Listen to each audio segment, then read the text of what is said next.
sala es limitado y a las 6 menos cuarto tenemos que haber terminado.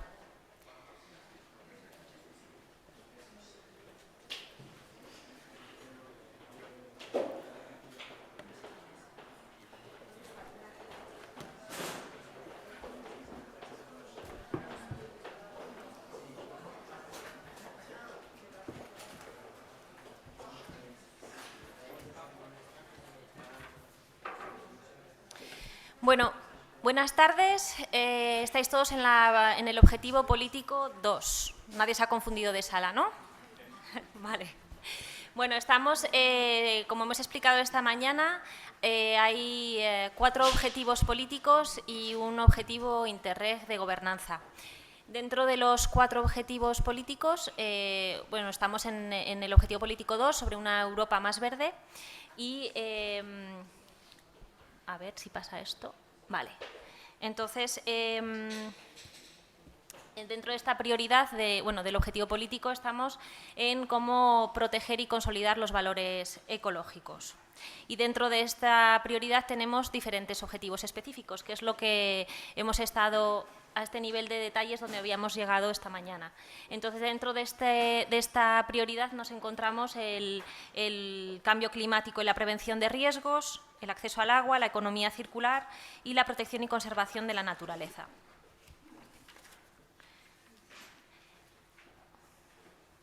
Bueno, tenéis la suerte, o tenemos todos la suerte, que este objetivo político es uno de los más dotados desde un punto de vista financiero de este periodo de programación. Son 55,2 millones de euros para todo este periodo, lo que representa casi un 25% del presupuesto total previsto para este nuevo periodo de programación. En esta primera convocatoria, el presupuesto disponible es de 30,4 millones. Es la prioridad también más dotada financieramente. Entonces, más posibilidades. También se entiende que son, como vamos a ver, puede haber que haya proyectos que pueden representar un volumen importante de gasto. El puntero me cuesta un poco pasar. No sé si es que no van muy bien las pilas. Ahora, vale, perdona. Voy a ir objetivo por objetivo, explicando dentro de cada uno. Os vamos a leer el título, es un poco rollo, pero es lo que está programado. Y vamos a hablar dentro de cada objetivo específico la tipología de acción, ¿vale? Dentro de este objetivo específico estamos hablando del fomento de la adaptación al cambio climático, la prevención de riesgos naturales, la resiliencia y los enfoques basados en los ecosistemas. Para muchos de vosotros que participasteis en el periodo de programación 2014 y entonces en el periodo anterior, 2020, estamos un poco hablando del eje 2 y las prioridades de inversión 5A y 5B, donde estaba lo que era adaptación al cambio climático y prevención de riesgos naturales. Las tipologías de acción son sistemas, prevención y gestión de riesgos, están los sistemas y herramientas transfronterizas para la supervisión, alerta temprana para la prevención y gestión de riesgos de catástrofes y desastres naturales, formación y concienciación a la ciudadanía. Hay proyectos que os podría mencionar aquí y que antes han hecho una pregunta de dónde podíamos buscar socios. Bueno, pues en relación a este objetivo específico tenemos muchos proyectos programados o que se han realizado en el periodo 14-20. Como, por ejemplo, tenemos aquí socios, veo muchas caras conocidas de proyectos como el Securus, Alert, POCRISC. Hemos tenido el ECT Adapt, que es sobre sensibilización, adaptación al cambio climático, el proyecto OPCC y todos los proyectos satélites que se programaron. Entre ellos estaba Replim, Florapir, Canopé, Piragua. Y esos se incluirían dentro del siguiente eje, que sería el de cambio climático, elaboración de estrategias y planes de acción en materia de adaptación y mitigación del cambio climático.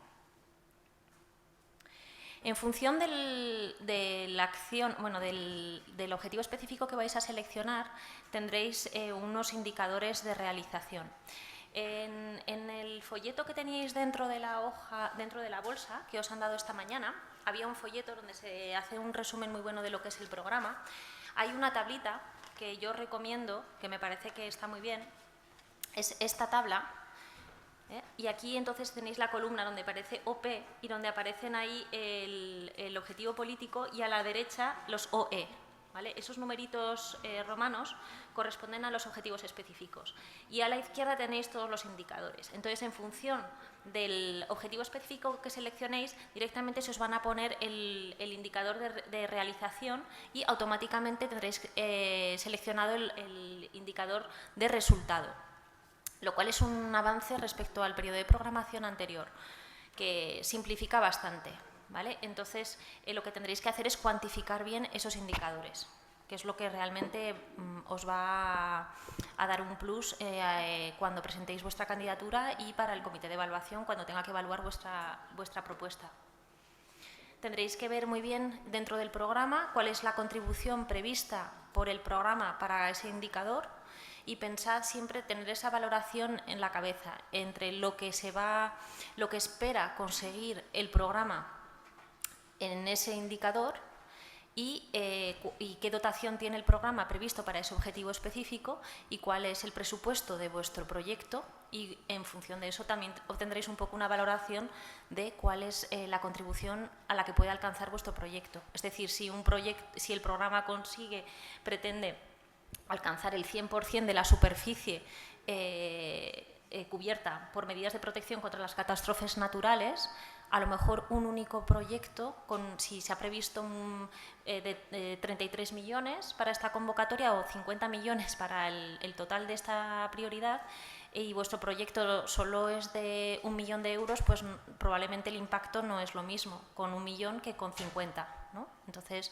si el programa pretende alcanzar el 100%, vuestro proyecto a lo mejor no puede llegar a ese 100%, porque si no, con un único proyecto de 100 no es razonable. Entonces, no siempre es esa regla de 3, porque puede ser que haya un único proyecto programado sobre temas de incendios, por ejemplo, y entonces, claro, ahí sí que habría un impacto muy grande, pero el periodo de programación es muy amplio. Entonces, bueno, hay que un poco tener varias variables y que el razonamiento, cuando lleguéis a dar esa cuantificación, sea coherente. Y, por supuesto, que haya fuentes de verificación que sean objetivas y que permita luego hacer ese seguimiento y poder sacar esos datos de manera concreta, ¿vale?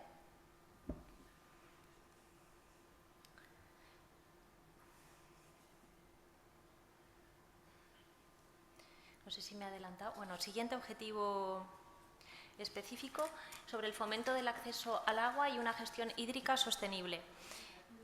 Este objetivo específico, bueno, pues en relación al periodo anterior no había un eje específico sobre esto, pero sí que es verdad, bueno, tuvimos un proyecto en el eje 2, que era Piragua, sobre las aguas subterráneas y aguas superficiales, y el impacto del cambio climático, ¿no? en este tipo de aguas. Y luego también en el eje 1, en el periodo 14-20, teníamos un proyecto que trataba sobre el tema de la potabilización y la contaminación de las aguas. ¿Qué tipologías de acciones se esperan en este objetivo específico? Pues desarrollo de nuevas tecnologías ecológicas y sostenibles,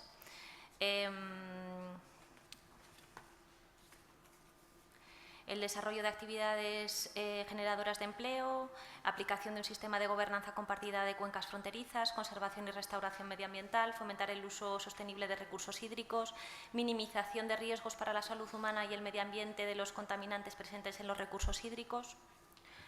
Bueno, esto está en el programa y creo que es importante que, aunque vuestro proyecto podría encajar a lo mejor en diferentes objetivos específicos, creo que ha sido una pregunta de las que hemos tenido esta tarde, que seleccionéis aquel que sea más pertinente respecto a vuestro proyecto. Los indicadores de realización de este objetivo específico serían estrategias y planes de acción desarrolladas conjuntamente, soluciones desarrolladas conjuntamente, y el indicador de resultados sería estrategias y planes de acción conjuntos adoptados por las organizaciones. Aquí no habría mucha opción de indicadores de resultados, es decir, cualquiera de estos dos indicadores de realización que fuerais a seleccionar os llevaría a ese mismo indicador de resultado.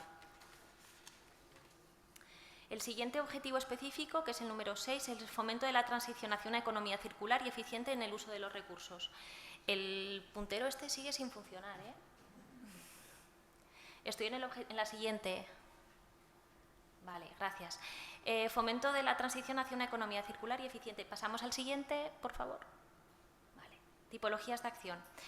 Apoyo a actividades conjuntas para una mayor durabilidad, reutilización, actualización, reparación y trazabilidad de los productos. Coordinación de estrategias regionales de economía circular, circularidad de procesos industriales transfronterizos, sistemas conjuntos de recogida y gestión de recursos, concienciación y sensibilización del consumo ciudadano. Pasamos a la siguiente. Indicadores de realización. Bueno, pues ahí tenéis muchos relacionados con empresas. Aquí, en cuanto a los tres primeros, bueno, esto lo que muestra es que también la tipología de socio que pueda participar, más que participar, es que pueda beneficiarse indirectamente de estas ayudas. Es decir, si vosotros, por ejemplo, como socios, estáis realizando un proyecto de economía circular, de reutilización de materiales de construcción para realizar vías verdes, por ejemplo, para el pavimento, ¿no? Entonces, vais a contar y vais a hacer una formación sobre cómo el uso de esos materiales y vais a formar a una serie de empresas o vais a invitar a empresas a que participen en algunas de las actividades. Esa invitación a esas empresas o esas empresas que se van a beneficiar de esas actividades que vosotros estáis programando dentro de vuestro proyecto, están recibiendo una ayuda indirecta, no financiera, porque no podéis darles una ayuda financiera, pero le estáis invitando a participar. Este tema será importante que tengáis en cuenta el tema de las ayudas de Estado, que creo que se han mencionado poco a lo largo de la mañana.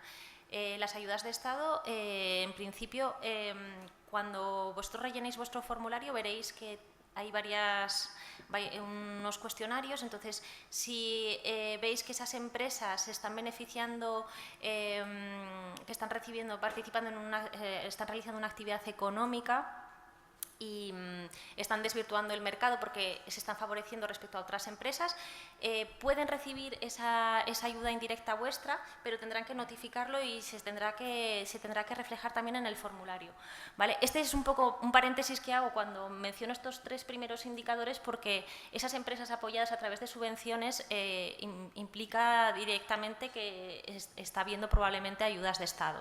Entonces, para que lo tengáis en cuenta. Los siguientes indicadores son estrategias y planes de acción desarrollados conjuntamente, soluciones desarrolladas conjuntamente, participaciones en acciones conjuntas transfronteriza. Bueno, a veces parece que estamos repitiendo todo el rato lo mismo, ¿no? Pues bueno, tenéis razón, o sea, es un poco lo mismo, pero siempre hay pequeños matices. Entonces, bueno, hay que intentar ser fino porque estas cosas, estos indicadores concretamente, bueno, todos están definidos en los reglamentos. Vienen así impuestos por la Unión Europea. Entonces, al final, como bien ha dicho Jerónimo esta mañana, creo que ha sido, que ha dicho que los reglamentos hay que leérselos y aunque sea aburrido, las cosas vienen por algo, ¿no? Entonces, a veces cuando vas a leer el reglamento luego te das cuenta que hay pequeñas diferencias o que son sutiles, pero las existen, ¿no? Pues hay que intentar un poco jouer le jeu, entrar dentro del marco que tenemos. Siguiente diapositiva, por favor. El objetivo específico 7, que ya es el último, sobre el fomento de la protección y conservación de la naturaleza, la biodiversidad y las infraestructuras ecológicas, también las zonas urbanas y la reducción de toda forma de contaminación. La tipología de acción que está prevista dentro de este objetivo específico, siguiente diapositiva, por favor.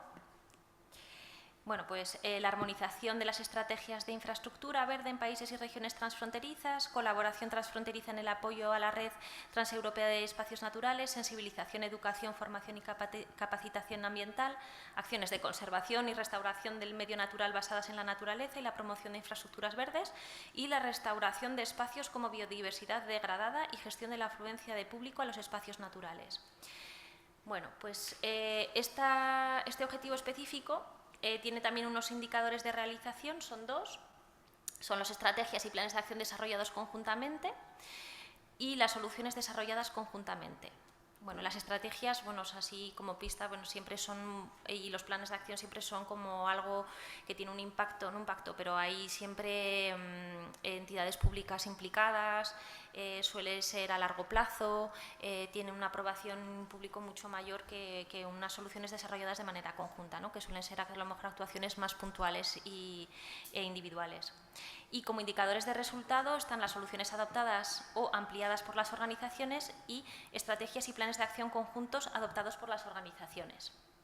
Bueno, este es el marco general, ¿vale? Un poco en cada una de las prioridades que se van a hacer en este taller, bueno, en esta tarde, simplemente se presentaban, la intención era presentaros un poco la prioridad, las tipologías de acción y el tema de los indicadores. Entonces, ahora nosotras tenemos, como yo tengo una lista aquí de apuntadas cosas, elementos que vemos que merecen ser reforzados respecto al periodo anterior, errores comunes, pero también en este momento, en este taller, de lo que se trata un poco es que vosotros también, si tenéis dudas, si queréis presentar un poco vuestra idea de proyecto o que queréis compartir algo, que también este es el foro, ¿no? Entonces, si queréis alguien empezar haciendo alguna pregunta en concreto que no os hayáis atrevido a preguntar hasta ahora, pues, o que algo que no haya quedado claro, podéis hacerlo. Si lo puedo contestar, lo contestaré, y si no, pues lo trasladaré a mi equipo y os daremos una respuesta posteriormente. Pero vamos, se trata de eso, un poco de compartir cuáles son vuestras dudas, porque para nosotras también es importante ver un poco si habéis entendido bien todo o si hay algunas cosas que no han quedado claras. No sé si alguien quiere hablar. ¿Sí?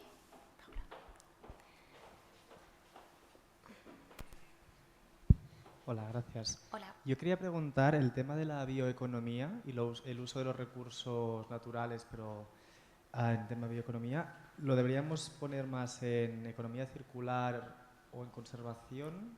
¿Cómo se tiene que marcar esto? Pues es que, claro, así como titular no sabría...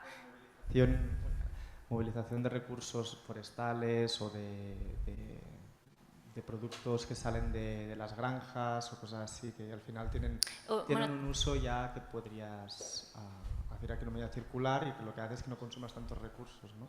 Pues ahora mismo acabas de contestar a la pregunta. Sí, pero... Sí, yo creo que, claro, porque claro, es que para poder...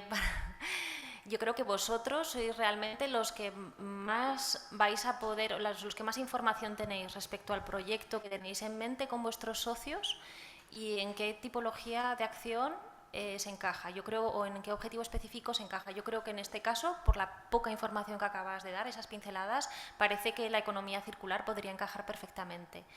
Por supuesto, a lo mejor tratáis otras temáticas, por ejemplo, también podríamos pensar, y por qué no, en la prioridad 1, ¿no? Sobre innovación y competitividad, que también podría ser una opción. Pero luego, a lo mejor, en la tipología de acción no encaja tanto y, bueno, está vinculado también al tema de la protección y la biodiversidad. Entonces, bueno, pues yo creo que mientras lo justifiquéis y sea coherente, pues... yo creo que en este caso, por ejemplo, yo creo que cae por su propio peso. Luego os decimos, la Secretaría Conjunta, a partir del día de mañana, que saldrá la convocatoria y el texto será publicado, como participamos en el proceso de evaluación también de las propuestas, no podemos entrar a asesoraros, o ningún miembro por un tema de conflictos de intereses, ninguna persona que esté involucrada en el proceso de instrucción de las candidaturas debería entrar a trabajar con vosotros en la idea de proyecto y en cuanto a aspectos más cualitativos. Podemos ayudaros en cuanto al montaje, ¿no? Si haya un tema de temas de personal, por ejemplo, hace un momento me estaban preguntando sobre el tema de los gastos de personal, cómo van a hacer para... Antes tenían la tipología de costes simplificados, ahora es todo a coste real, y cómo tienen que adaptar un poco el montaje de su proyecto a nivel interno, ¿no? Cómo van a tener que presentar las fichas de los salarios de esos trabajadores que van a trabajar a un tanto por ciento fijo, y durante todo el tiempo que estarán trabajando. Entonces, este tipo de preguntas os podremos ayudar, aunque no es necesario para montar la candidatura. ¿vale? Pero bueno, son preguntas que surgen porque cuando uno se va a presentar, pues se anticipa a los problemas que vaya a tener, ¿no? Para poder convencer a su propia entidad primero y luego a los socios con los que va a colaborar. Entonces, estas preguntas también está bien planteárselas porque a lo mejor uno dice, bueno, es que mi entidad no está en capacidad de poder asumir toda esta carga de trabajo que supone. Entonces, también está bien haber escuchado a Emily y a Silvia Fernández para poder también calibrar un poco la dimensión de un proyecto POCTEFA y el trabajo que supone, prepararlo y gestionarlo. Creo que había una pregunta por aquí. Hola. Bueno, y un poco también en relación a la pregunta anterior, es decir, cuando elegimos el objetivo específico que tenemos 4, ¿no?, para decidir, y algunos tienen los mismos indicadores de realización comunes, o sea, ¿cuándo nos la jugamos si elegimos uno u otro? O sea, no es... Yo creo que no, porque el presupuesto no está dividido por... Sí, no, es por prioridad, no es por... Sí.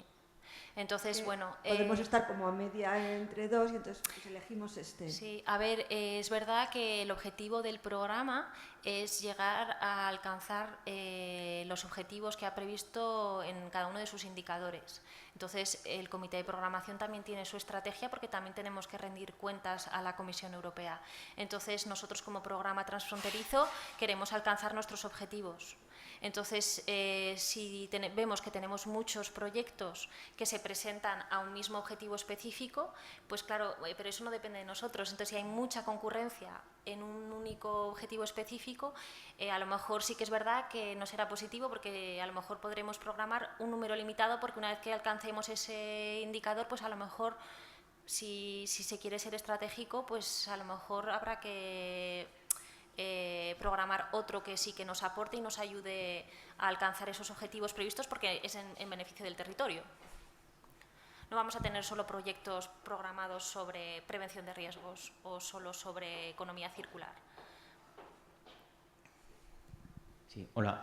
En proyectos que hasta cierto punto son continuistas, ¿cuál es el punto de equilibrio a partir del cual, es decir, no sé formular bien la pregunta, o sea, ¿cuándo una continuidad demasiado copia de lo hecho hasta entonces penaliza y a partir de qué punto, digamos, la innovación o la novedad que se pueda añadir al proyecto puntúa, ¿no? O sea, realmente sabiendo que, bueno, cada proyecto es cada proyecto, pero, o sea, ¿qué cosas claramente penalizan en proyectos que pueden ser hasta cierto punto continuistas? ¿Cuál era tu proyecto?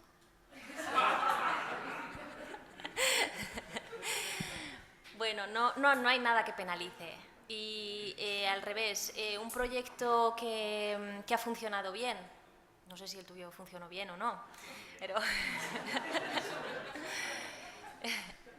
a ver, todo eso forma parte de la experiencia y competencia de los socios que se presentan. Entonces, los proyectos de continuidad, si ha sido un buen proyecto, pues va a dar mucha confianza y se va a valorar entre los criterios de selección.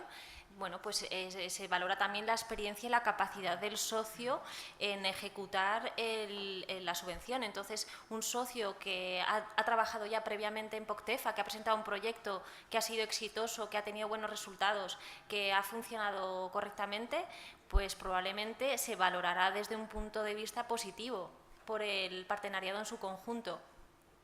El partenariado me refiero dentro del programa. Entonces, eso es positivo.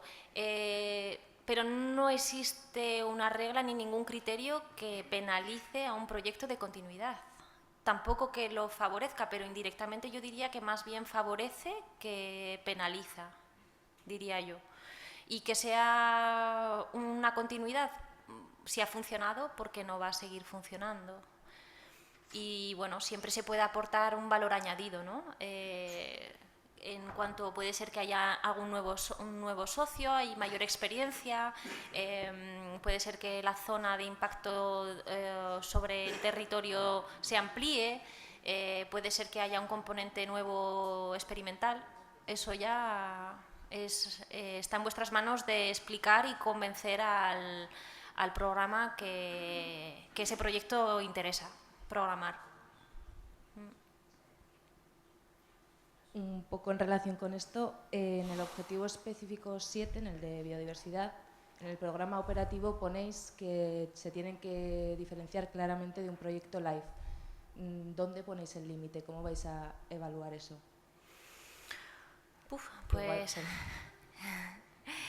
Pues ahí no sabría cómo contestarte. No sé si alguien entre el público tiene alguna idea o experiencia. Entiendo que, por ejemplo, en LIFE ahora, por ejemplo, en LIFE no están por la labor de financiar estudios, por ejemplo. Vale, eso puedo entender, pero no sé si había algo concreto más que haya que tener en cuenta para justificar esa petición de diferenciarse claramente de un proyecto de LIFE. Bueno, a ver, yo creo que esto pasa como en todos los objetivos políticos, ya para empezar, y en otros. Sí hay muchos programas europeos, entonces creo que hay que siempre acogerse a la especificidad de este programa operativo, que es de cooperación transfronteriza. Entonces, es probable que haya temáticas y haya puntos de conexión entre un programa y otro, pero lo que sí que se pretende siempre es buscar esa especificidad. Entonces, yo recomendaría sobre todo hacer hincapié en los criterios de cooperación transfronteriza, en explicar bien por qué POCTEFA puede ayudar a conseguir los objetivos que se están buscando por parte de ese proyecto, e intentar poner en valor esa cooperación transfronteriza y ese componente de frontera, ¿no? Como que es algo, bueno, en el tema ecológico de biodiversidad es obvio, porque las fronteras no existen. Entonces, bueno, por ahí habría un lado, pero bueno, es que, por ejemplo, en otras temáticas pues podemos encontrarnos con el Erasmus, con el Culture Plus, con proyectos de Fondo Social, con temas de LEADER. O sea, hay muchos otros programas. O sea, los programas europeos se cruzan en muchos puntos. Entonces es siempre buscar esa especificidad y por qué POCTEFA y no otro. No sé si ha ayudado mucho, pero... ¿Alguna pregunta más?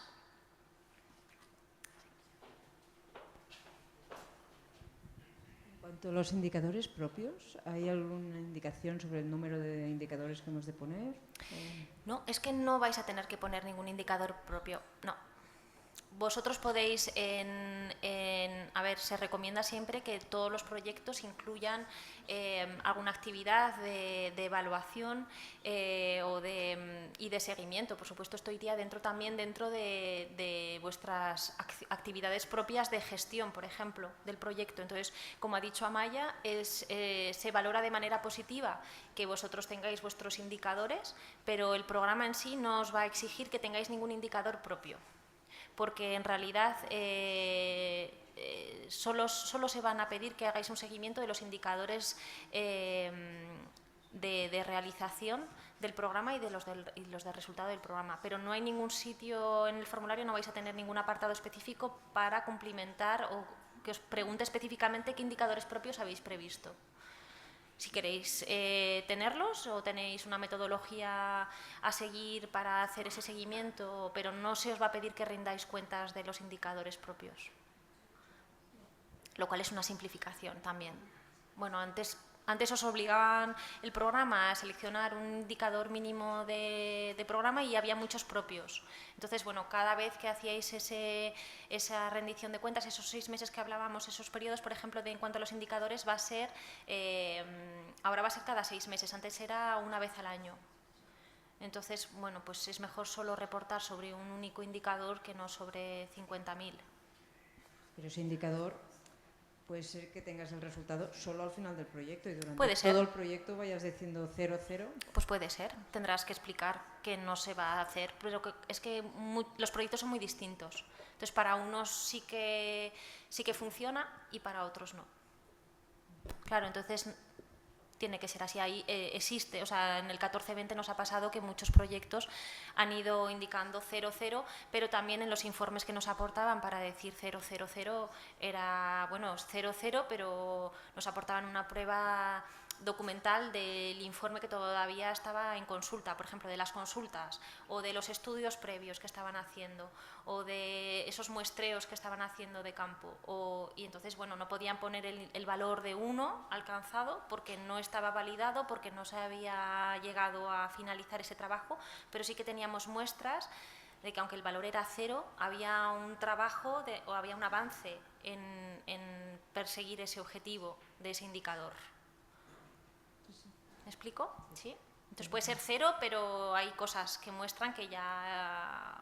Hombre, si por ejemplo es la superficie, había algunos que eran ya muy concretos. Entonces, claro, en ese aspecto, hasta que no termina, estoy de acuerdo que no puedes saber la superficie a la que afecta las medidas de prevención de riesgos hasta que no se han implementado las medidas, ¿no? Eso es obvio. La población que ha tocado, ha llegado, ahí también es complicado y hasta el final, bueno, pero eso, como la regla es la misma para todas las prioridades y para todos, pues entonces, bueno, a veces encaja, a veces no encaja, pero bueno, hay que intentar buscar esa coherencia. Gracias.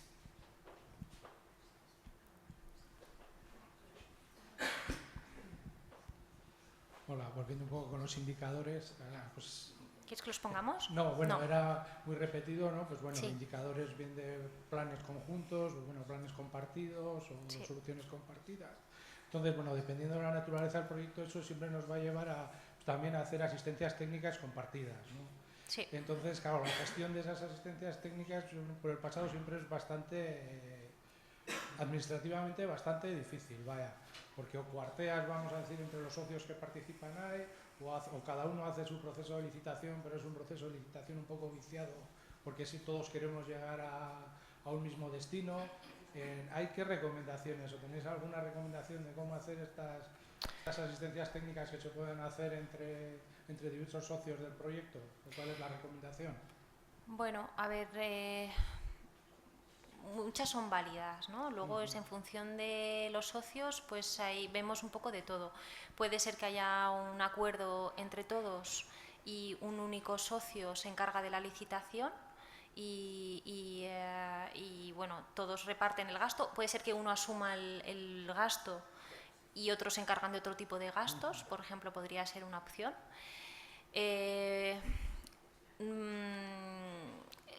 No tenemos una recomendación. Sí, pues, por ejemplo, la fórmula que has dicho de que uno asuma la licitación y luego se pague, luego el auditador de segundo nivel, a nosotros, Sí. por ejemplo, nos dio muchos problemas. Vaya. Sí, pero bueno, depende de cómo esté en el pliego de condiciones. Sí, depende cómo lo hayáis previsto en el convenio. Sí. Es verdad que esto es fuente de, a veces, de dar problemas. También otra opción es que cada socio prevea una asistencia técnica por su parte. Claro, también es verdad que es menos interesante, ¿no? Porque, claro, es mucho menos interesante y es mucho mejor tener una única. Sí.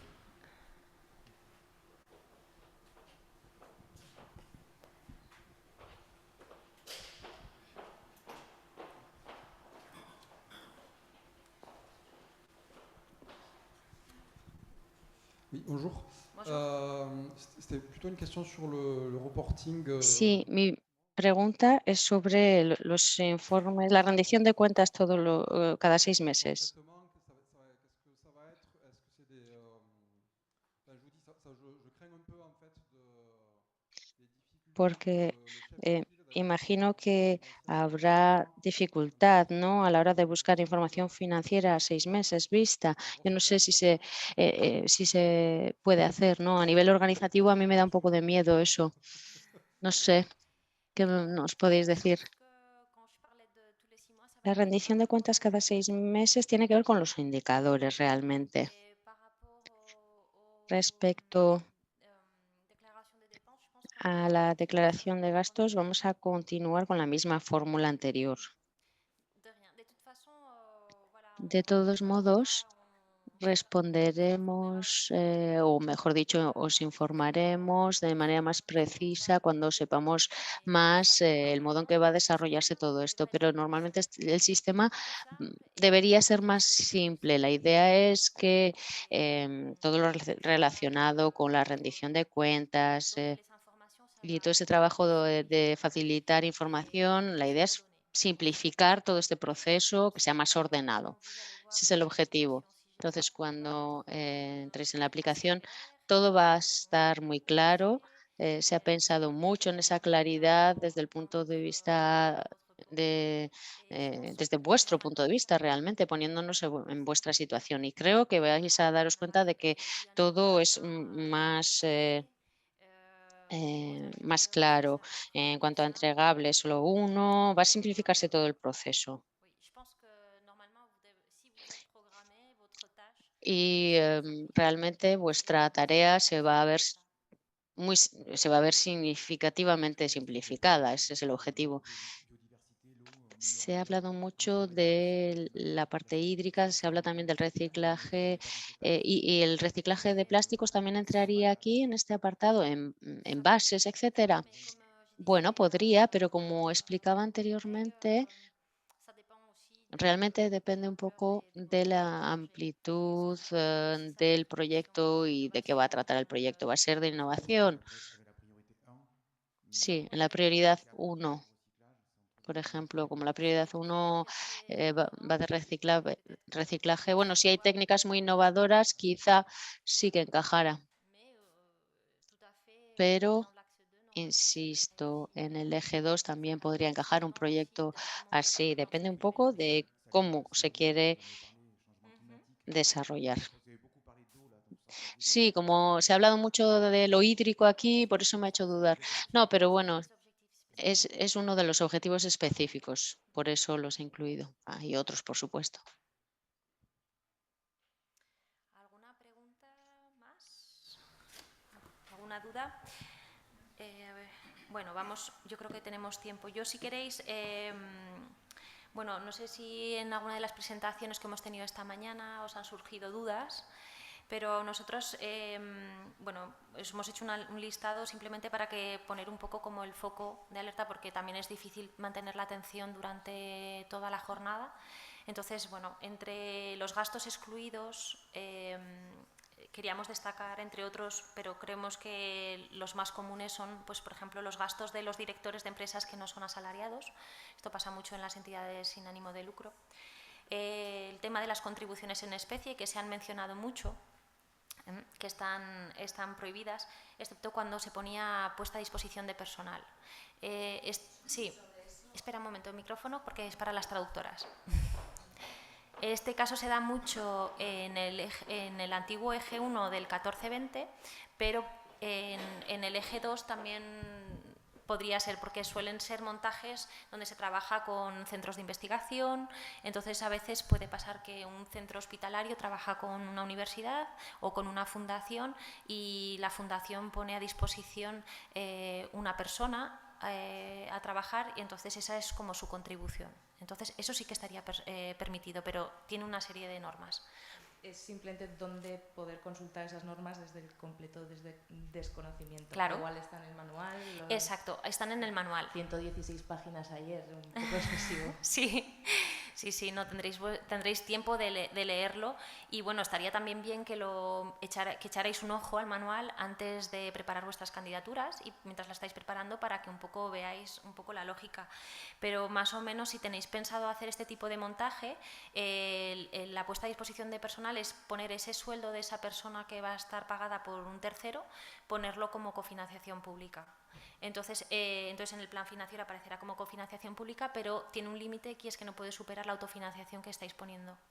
Entonces, por ejemplo, si ponéis, bueno, pues es un poco que tengáis esas reglas en mente. Y puede estar no al 100%.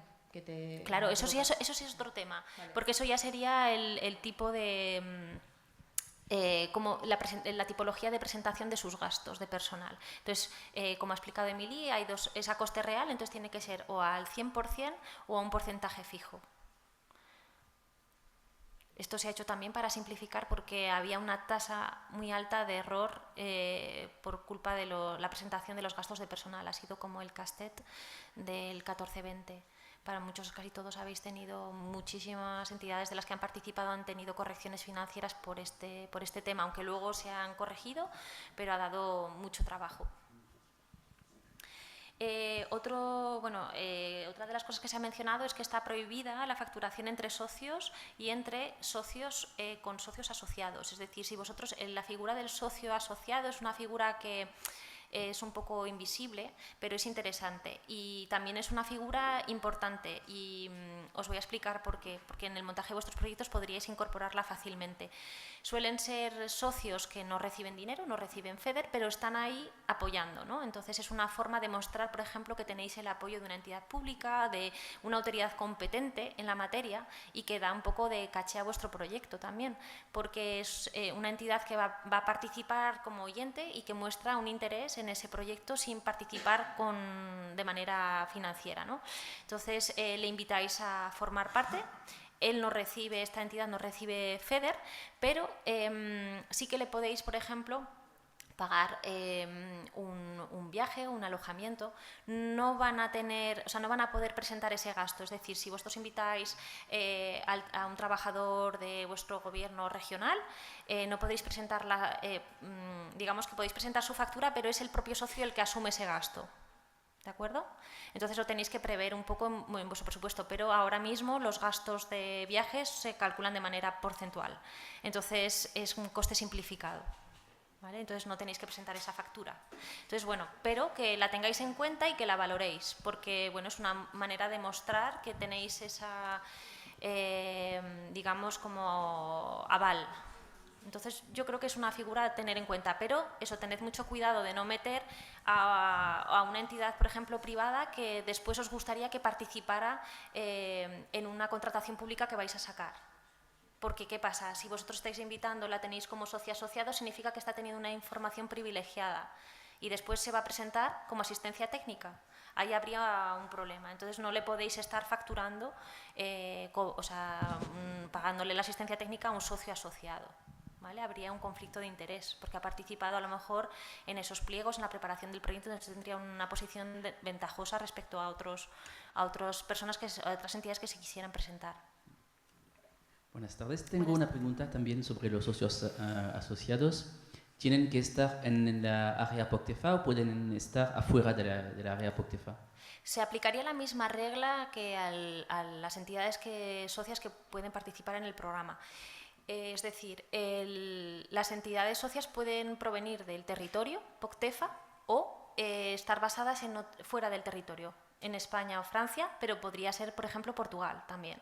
Siempre y cuando el rol que va a desempeñar repercute sobre el territorio o en beneficio de los objetivos, o sea, se entiende que tiene que tener una pertinencia para que participe, pero en principio nada impide que pueda venir de cualquier sitio, de donde quiera, de donde se necesite que esté, o tenga su sede.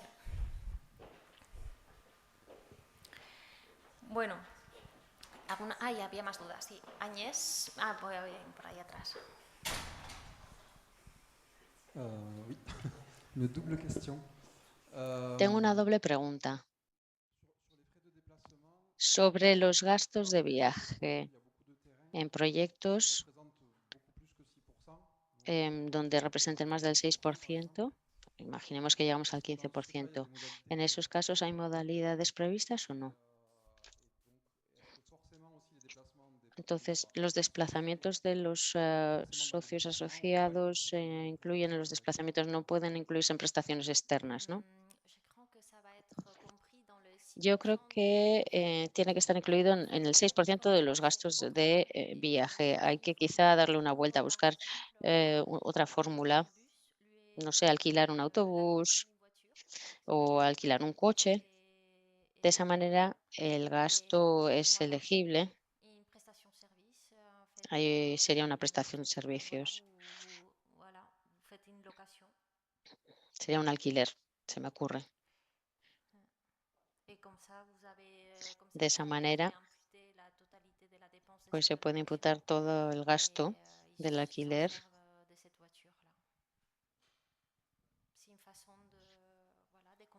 Es una forma de compensar. Hola.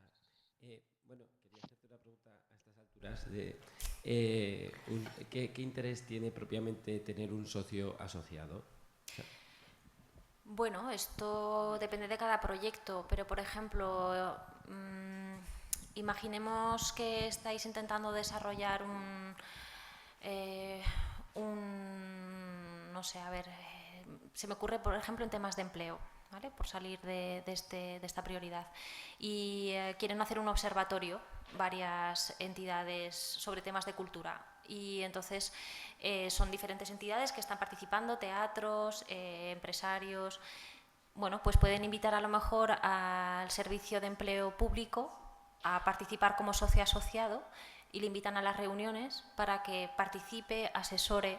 Entonces está dando un asesoramiento técnico, un acompañamiento, se le está informando, está formando parte y a la hora de valorar ese proyecto, el comité de programación también tiene un indicador de que ese proyecto en cierta parte suscita el interés público de las entidades públicas y puede ser interesante, o sea, da como un peso, como es como un garante, ¿no?, de que suscita el interés de las entidades públicas, por ejemplo, en este caso, o que tiene a los actores que son competentes en la materia y que no pueden participar de manera activa, o sea, como socios, porque por su naturaleza o porque en esas circunstancias no pueden aportar, no tienen esa capacidad financiera o no pueden, pues no pueden participar como socios activos de ese proyecto. Entonces, bueno, yo creo que es un plus para a la hora de valorarlos, porque podrían tener mayor puntuación en ese aspecto y además, pues como ha dicho Carmen de la Autoridad Nacional Española esta mañana, ¿no?, muestra que cuentas con los socios que son competentes en la materia. Entonces, en algunas ocasiones puede ser interesante pues contar, por ejemplo, como observador a un observatorio, a tener al observatorio de la biodiversidad, de cualquier entidad que, bueno, pues no participa de manera activa, pero sí que está ahí aportando ese expertise.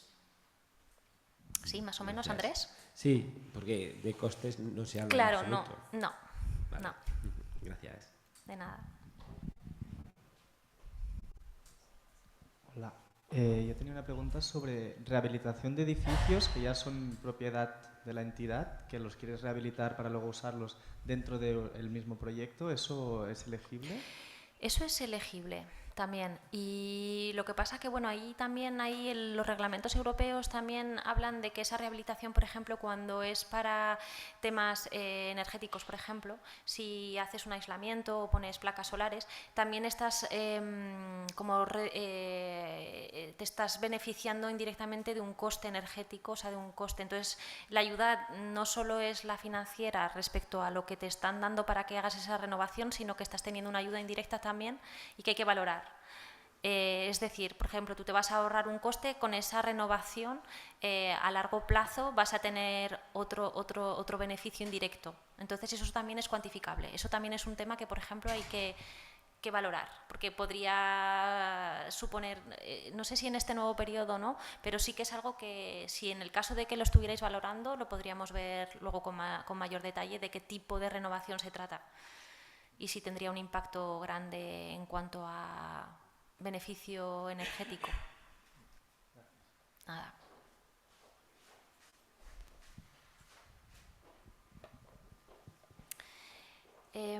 Otra de las, de lo que recomendamos,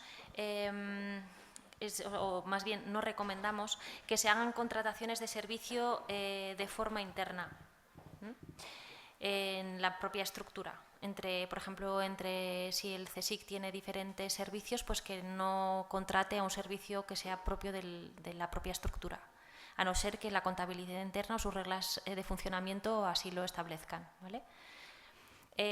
Los pagos anticipados de facturas. No se debe de pagar en general una factura hasta que no se ha ejecutado lo que estaba previsto. Dime, Agnès. Una pregunta sobre el IVA. En la mañana habéis... ¿El IVA? Sí, por la mañana habéis dicho que el IVA no se puede imputar. Entiendo que el IVA no recuperable, en caso de que vayamos con prorrata. El IVA es subvencionable, ¿vale? O sea, no cambia nada respecto al anterior periodo de programación. Simplemente, bueno, porque en el nuevo reglamento sí que se dice que los proyectos por encima de 5 millones de euros no pueden presentar el IVA. no se puede subvencionar, pero por debajo de 5 millones de euros el IVA es subvencionable mientras demuestren que no lo van a recuperar. Si lo recuperan no lo pueden, no se debe de solicitar, si no estaríamos con un doble financiación, ¿no? Un tema legal ya de... Ya lo siento, soy muy pesada. No, para nada, para eso estamos, ¿eh? Esto último que has dicho de lo de facturas anticipadas es recomendación. Es una recomendación, No, sí. porque hay equipamientos que si no, no te los mandan. Por eso... GPS. Y eso me lleva a la segunda pregunta. Para equipos más fungibles,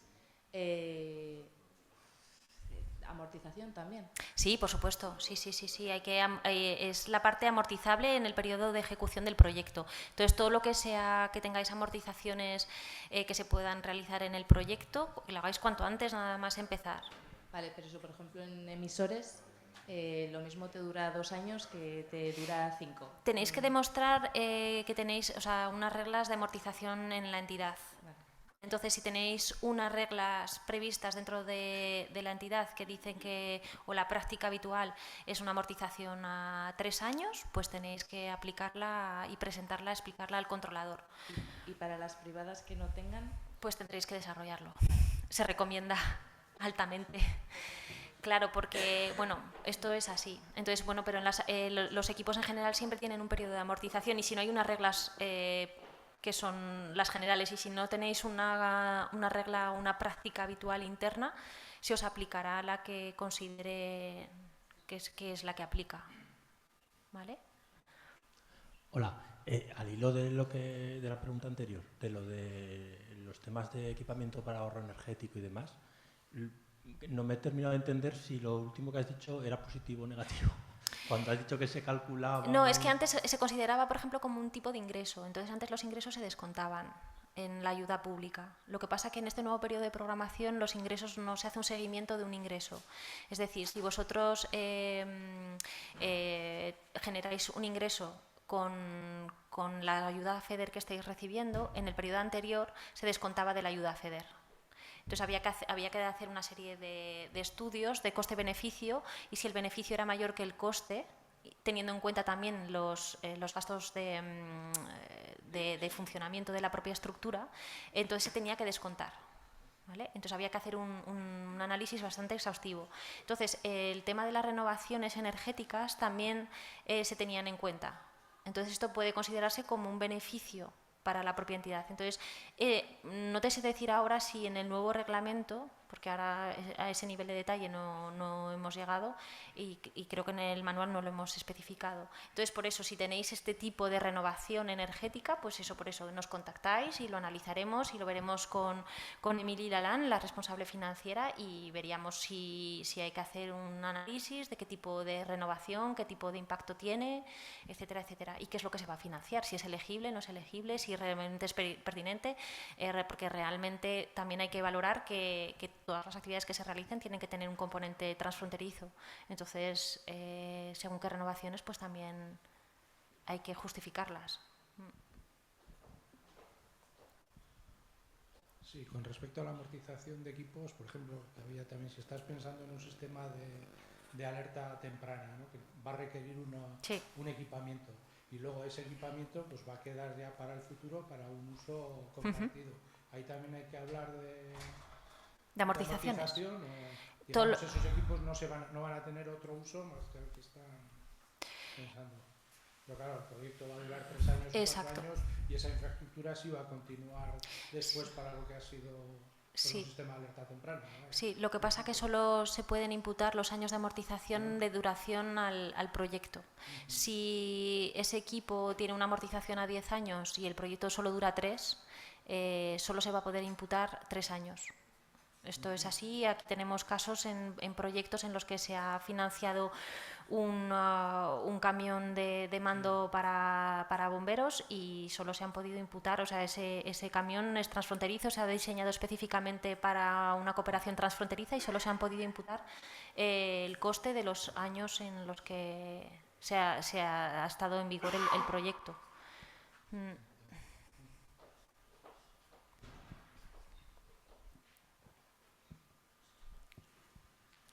¿Había alguna duda más por ahí? No. Vale. Bueno, pues entonces sigo. Bueno, nos quedan nada, 5 minutillos, nada más. El tema de las ayudas de Estado, no sé si os ha quedado claro, pero bueno, en el tema, por ejemplo, lo hemos tocado con lo de los indicadores, espero no haberos confundido. Pero bueno, todos vais a tener que cumplimentar esa parte en el formulario en el que os van a hacer una serie de preguntas. Entonces, las reglas de ayudas de Estado, en principio hay 5 criterios, de los cuales ya solo por participar en POCTEFA ya estáis cumpliendo 3 de ellos, ¿no? Es una ayuda selectiva y otro tipo de que hay participación de varios Estados miembros. Bueno, y en vuestro caso, las 2 preguntas que se os hacen es: ¿el tipo de actividad es una actividad económica? Entonces, eso es una pregunta. Y la otra es si existe un mercado específico ya en marchas y que vuestra actuación en ese mercado de bienes y servicios estáis desequilibrando el mercado. Entonces, si vuestra pregunta a esas 5, o sea, esas 2 es positiva, entonces estaríais sometidos a las ayudas de Estado. Esto no es algo negativo, no pasa nada, seguiréis percibiendo el 65%, pero simplemente os interesa porque lo que implica es que vuestra cofinanciación pública que pudierais recibir de otras entidades públicas, de ayudas regionales, ayudas estatales, se vería limitado a un 80%. Es decir, que tendríais que asumir un 15% de autofinanciación. ¿Vale? Simplemente es eso, pero es importante que esté registrado porque si no es una irregularidad y estaríais actuando en contra de los artículos 107 y 108 del Tratado Fundacional de la Unión Europea. Entonces, bueno, simplemente es que lo consideréis y se os debería de aplicar este tipo de reglas. Y en caso de que trabajarais con entidades terceras a las cuales empresas o entidades que están recibiendo esta ayuda económica indirectamente a través de la participación en ese proyecto, vosotros tenéis la obligación de informarles que tendrían que acogerse al reglamento de ayudas de Estado. Y entonces tendríais que notificar que los tenéis que identificar ya en vuestro formulario de candidatura, decir, vamos a trabajar con empresas, vamos a trabajar con estas entidades, se va a dar una ayuda selectiva porque se considera actividad económica, tal, y entonces esas entidades tendrían que ser conscientes, o sea, esa ayuda se tendría que ponerle como un título que es ayudas de Estado. ¿Vale? Mucha atención a la contratación pública. Mira, espera, que hay una pregunta por Solo aquí. una cosita de esto. Cuando has dicho que vayamos a trabajar con empresas, ¿te refieres a prestaciones de servicio? Porque ahora mismo yo puedo entender que voy a hacer unas prestaciones de servicio, pero no sé a quién voy a contratar. No me refiero a eso, no. No, porque una cosa es que trabajes con una empresa que te va a dar un servicio y tú le pagues por ese servicio, pero estamos hablando de ayudas como indirectas, ¿vale? Sí, son ayudas indirectas, porque tú cuando trabajas por una prestación de servicio le estás pagando por un servicio y hay un mercado, entonces ahí no hay ayudas de Estado, porque tú no eres Estado además. Es simplemente si, por ejemplo, organizas formaciones gratuitas y solo das acceso a una serie de entidades y porque esas entidades y otras no participan. Entonces, esa ayuda indirecta se puede un poco cuantificar. Esa participación en formaciones o les estás dando como un privilegio que otros no están teniendo. Porque tú lo que no puedes hacer es hacer subvenciones en cascada. La subvención FEDER que estás teniendo no la puedes redistribuir como subvención. Sí que puedes hacer una contratación pública, una contratación de un servicio, pero es distinto. Son diferentes conceptos. Y bueno, simplemente ya termino alertando sobre el tema de la contratación pública, que cuando entidades seáis públicos o privados, que tengáis mucho cuidado a la hora de hacer las licitaciones, que cuando se superan los umbrales de 15.000 euros, siempre tener 3 ofertas, haber consultado a 3 entidades distintas, 3 presupuestos distintos. Cuidado con los criterios de selección y solvencia restrictiva o discriminatoria, es decir, en vuestros pliegos o en vuestras prescripciones técnicas no especificar, dar criterios muy restrictivos, porque siempre hay correcciones en este aspecto. Siempre que preservar los principios de igualdad, de transparencia y de publicidad. Si podéis tener publicidad transfronteriza, eso siempre es un plus, que si hacéis alguna licitación de algún mercado, pues que se publicite por igual a ambos lados de la frontera. Y bueno, pues encantada de haberos conocido, espero que os haya resultado interesante todo el día de hoy y que tengáis mucha suerte y que podáis presentar proyectos realmente interesantes, que podamos trabajar juntos en el periodo que viene. Muchas gracias a todos.